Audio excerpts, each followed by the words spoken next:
আইপ্যাকে ইডির অভিযানের প্রতিবাদে মিছিল ও রাতাবাজারে ধিক্কার সভা শহর তৃণমূলের। বৃহস্পতিবারে আইপ্যাকের দপ্তরে কেন্দ্রীয় এজেন্সি ইডির অভিযানের প্রতিবাদে প্রতিবাদ মিছিল ও ধিক্কার সভার ডাক দেয় নবদ্বীপ শহর তৃণমূল কংগ্রেস কমিটি।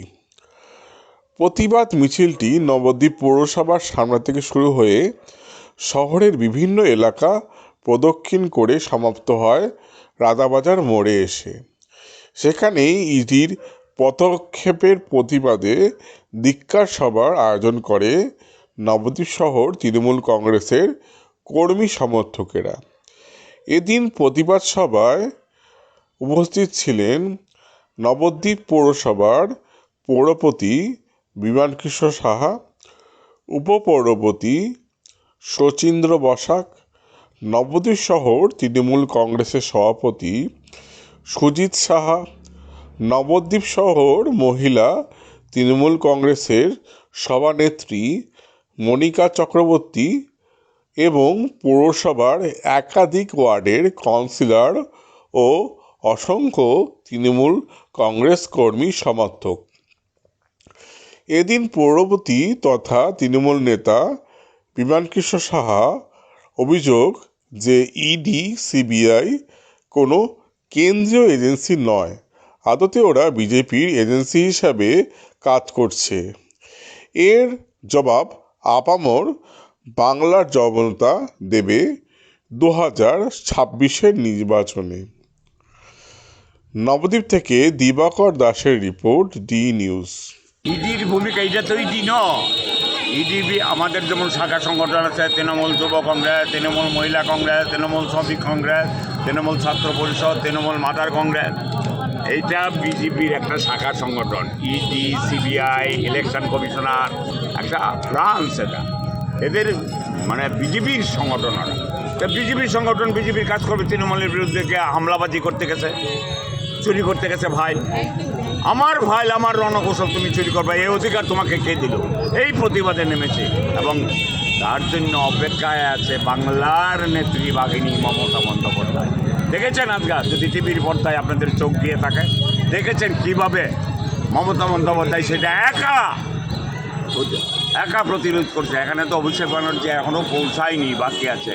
আবার যদি অভিষেক বন্দ্যোপাধ্যায় সেখানে থাকতো তাহলে কি ঘটনা আজকাল ঘটতো সেটা আমি অঙ্ক করে এখনও মেলাতে পারছি না। তাই এই সমস্ত অশুভ শক্তি ভারতবর্ষ থেকে উৎখাত হোক, এটাই তৃণমূলের ভাবনা, তৃণমূলের চিন্তা এবং সর্বসাধারণের চিন্তা। কারো তৃণমূলের হাত দিয়ে বাড়িতে যায় না, যার যার নিজের অ্যাকাউন্টে সেই টাকাটা চলে যায়। তাই তৃণমূলের বিচারিতা প্রমাণ করতে পারবে না ভারতবর্ষেও যত কটা রাজনৈতিক দল আছে, তাদের সাহস নেই যে তৃণমূল কংগ্রেসের নেত্রী মমতা বন্দ্যোপাধ্যায় যে উন্নয়নের পাঁচালী প্রকাশ করেছেন তাতে ওরা হৃৎপিণ্ড কেঁপে উঠেছে। উঠারই কথা। ভারতবর্ষ 79 বছর স্বাধীনপ্রাপ্ত ভারতবর্ষে কোনো রাজ্যে কোনো মুখ্যমন্ত্রী, দূরে থাক কোনো প্রধানমন্ত্রীও এই রিপোর্ট কার্ড, উন্নয়নের রিপোর্ট কার্ড জনসাধারণ হাতে দিতে পারেনি। এটা সমস্ত রাজনৈতিক দলের ব্যর্থতা। সেটা দেখে এখন তারা ঠিক করবে না করবে, আসলে এটা তো কোনো ঘটনা হওয়া উচিতই না। আমার একটা পার্টি অফিস, আমার পার্টি অফিসে পার্টির অনেক গুপ্ত জিনিস থাকবে, অনেক কলা কৌশল থাকবে, আমি তোমাকে বলে দেবো। আর এই পার্টি অফিস এড়ে কি হবে? ছি বিজেপি, ছি। ভাষা নেই কি বলে বিজেপিকে আর বলা যায়। তাই নবদ্বীপের মানুষ নয়, সারা বাংলার মানুষ উঁচিয়ে আছে 26-এ কোন দিনটা বিধানসভা হবে।